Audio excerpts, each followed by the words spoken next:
Ketika ditanya soal Prabowo, rata-rata kelompok mereka, saya lebih cocok menyebut mereka buzzer RP.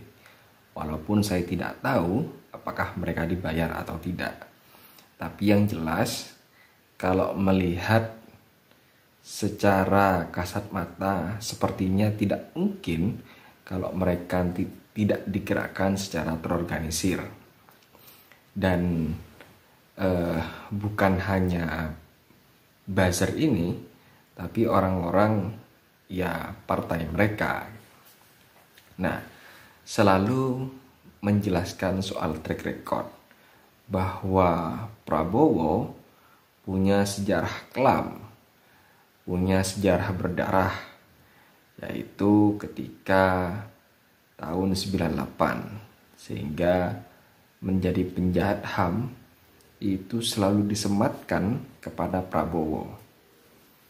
Walaupun sampai sekarang belum pernah dilakukan persidangan untuk mencari kebenaran. Itu terus yang diulang-ulang soal track record.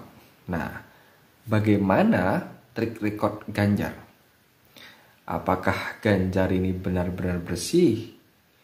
Apakah Ganjar ini benar-benar kepala daerah yang berpihak kepada rakyat? Kita tahu sebelum dideklarasikan oleh PDIP, Ganjar atau di Jawa Tengah sempat ada kasus yang menghebohkan, bahkan viral dan menjadi sorotan publik, yaitu kasus Wadas, yang intinya itu sebetulnya proyek nasional untuk membuat bendungan raksasa yang katanya untuk mengairi ribuan hektar sawah. Padahal di balik pembangunan itu justru akan merusak lingkungan menurut Walhi. Karena kenapa? Akan mengurangi debit air. Jadi secara tidak langsung ya kurang baik. Makanya kemudian masyarakat menolaknya. Nah, di balik penolakan ini yang kemudian menjadi viral, ketika warga menolak, aparat melakukan kesewenang-wenangan, yaitu melakukan dengan cara yang keras. Dan tidak sampai di situ, ada 60 aktivis penolak Wadas atau Wadas melawan itu dimasukkan ke penjara. Tidak mungkin kalau kemudian Ganjar tidak tahu sebelumnya. Apalagi pernyataannya sudah komunikasi. Tapi kalau komunikasi, kenapa bisa demikian? Dulu aparat yang digerakkan pasti kalau tidak dari kepolisian setingkat Polres atau dari Kapolda. Nah, ini kalau setingkat Polda, maka komunikasinya pas dengan Ganjar sebagai Gubernur Jawa Tengah. Meskipun itu dari kepolisian Polres, Pak Ganjar bisa saja komunikasi dengan bupati setempat agar tidak dilakukan cara-cara kekerasan bagi aktivis atau masyarakat yang menolak pembangunan bendungan atau Wadas. Tapi faktanya tidak demikian. Ganjar hanya bersikap seolah-olah di tengah, katanya Walhi. Ini penilaian Walhi bahwa Ganjar seolah-olah di tengah. Seharusnya kepala daerah, pemimpin itu harus berpihak pada rakyat. Saya tidak tahu kenapa kemudian Ganjar bersikap demikian terhadap kasus Wadas atau terhadap kasus-kasus yang lainnya. Nah, kalau seperti itu, apakah kita tidak patut mencurigai bahwa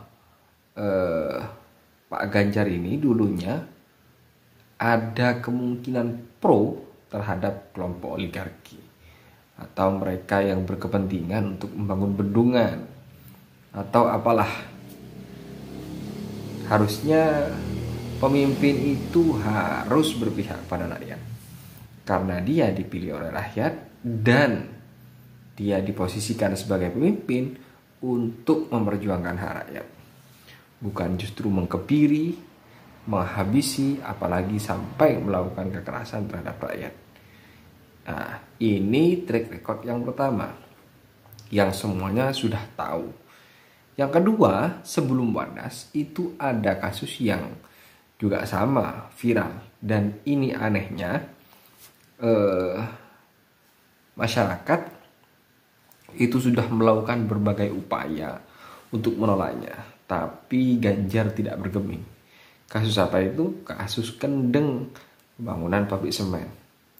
Salah satu aktivis yang menolaknya sejak awal yaitu Gun Ratno. Bahkan teman-teman aktivis Kendeng ini sampai menemui Pak Jokowi. Pak Jokowi sudah memerintahkan agar tidak ada tambang semen di sana karena itu akan berdampak sama, yaitu soal debit air yang bakalan berkurang sehingga pertanian bakalan rusak di masa yang akan datang. Tapi Pak Ganjar tidak mengindahkan perintah dari Pak Jokowi. Pabrik semen terus saja berjalan, beroperasi sesuai dengan keinginan.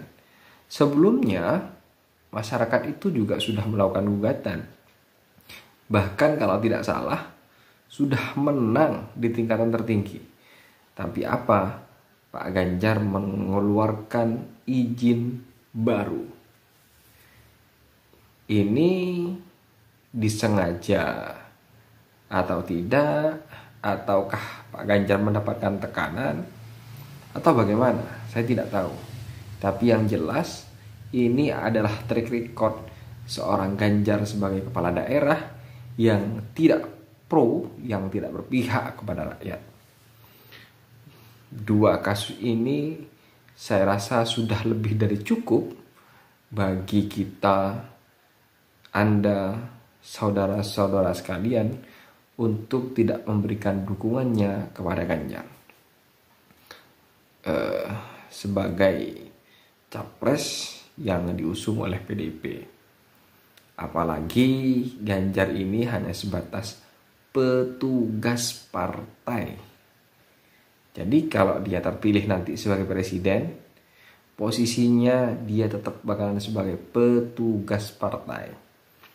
Padahal seharusnya ketika sudah terpilih maka dia harus menjadi petugas rakyat, bukan petugas partai.